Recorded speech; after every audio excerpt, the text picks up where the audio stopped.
Continuando con el mundo interesante de la inteligencia emocional, es decir, de las emociones de las personas que tienen una responsabilidad de liderazgo, ya sea en el gobierno, en su país, en su estado o en su municipio, o en una empresa pequeña, mediana o grande empresa, es importante entender que el mundo de las emociones juega un rol fundamental. Ya decíamos que pues, se tienen que tener muchos atributos, se tiene que tener visión de futuro, se tiene que tener visión de equipo, de trabajar en equipo, de conocerte a mí mismo y conocer a los demás.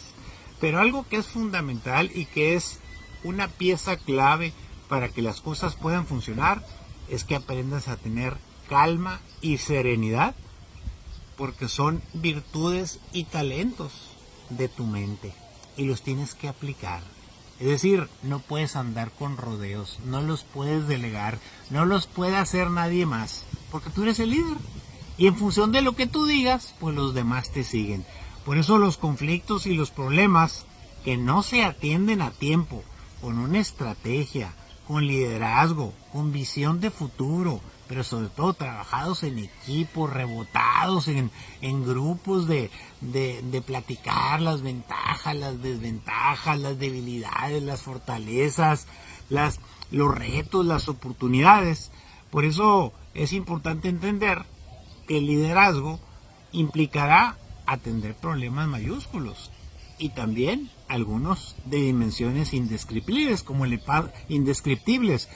pasa a los que llegan al gobierno, por ejemplo, de una ciudad o de un estado o del país, en este caso de México, y cuando llegan ahí se encuentran que las arcas están vacías, que las finanzas públicas son deplorables, que el país, el estado o el municipio está tronado, y cosas más graves todavía, que hay una gran inseguridad pública y que hay que resolverla y atenderla, y aparte carencia de recursos.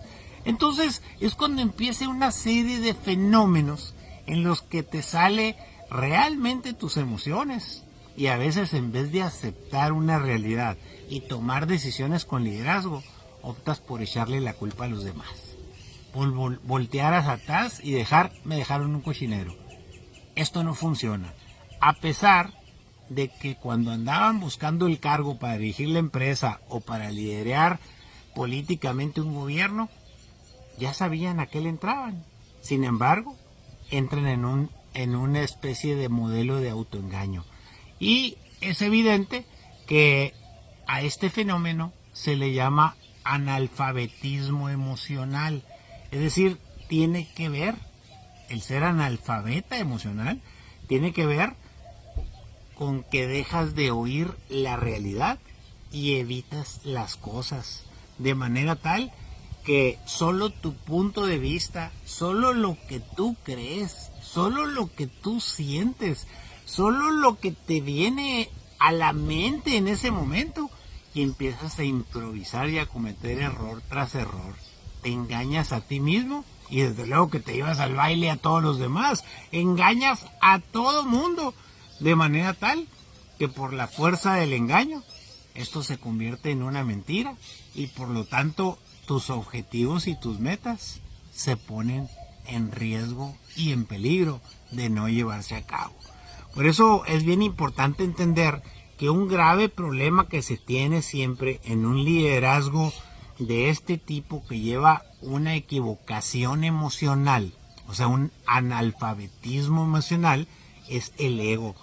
Un grave problema siempre va a ser el ego, porque este siempre acecha, siempre pretende imponerse a los demás sin importar el costo, incluso decir una cosa y hacer otra.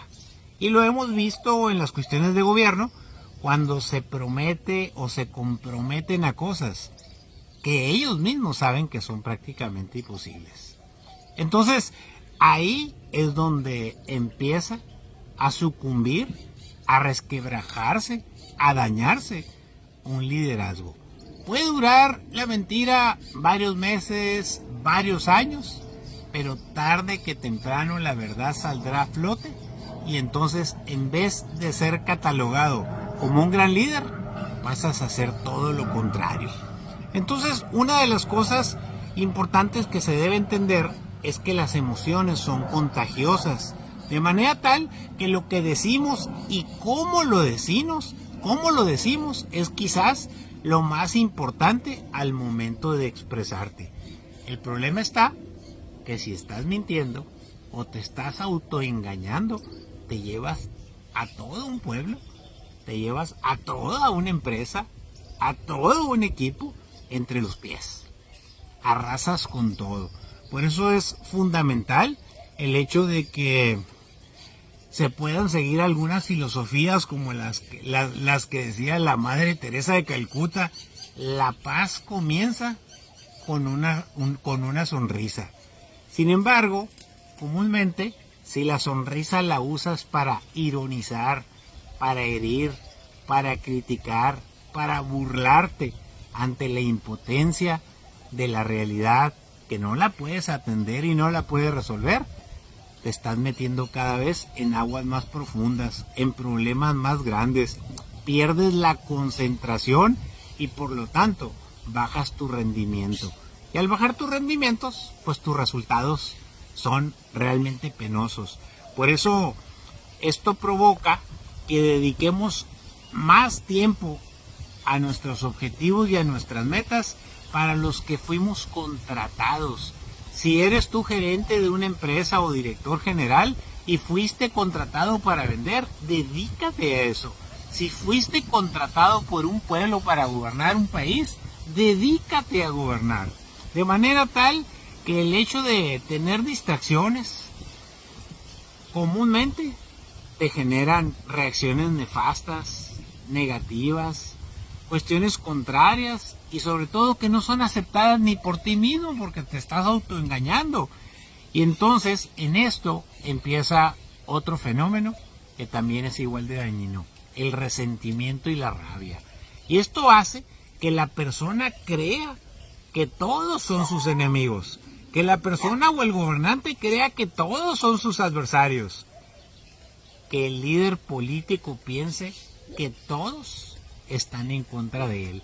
En pocas palabras, todos están mal menos yo. Casi como la enseñanza o moraleja que nos deja aquella del borracho que toma el periférico en sentido contrario y le saca la vuelta a todos los vehículos y va peleando contra todos los que vienen contra él y no acepta que él va en sentido contrario, sino cree que todos los demás son culpables y que no saben manejar. Por eso muchas veces nos quedamos así picados, nos quedamos a medias, nos quedamos en medio de un pantano lleno de mentiras, de confusiones y de falta de liderazgo, porque la inteligencia emocional nos traiciona. Ya en el tercero y último segmento le comentaré los siguientes pasos de la inteligencia emocional.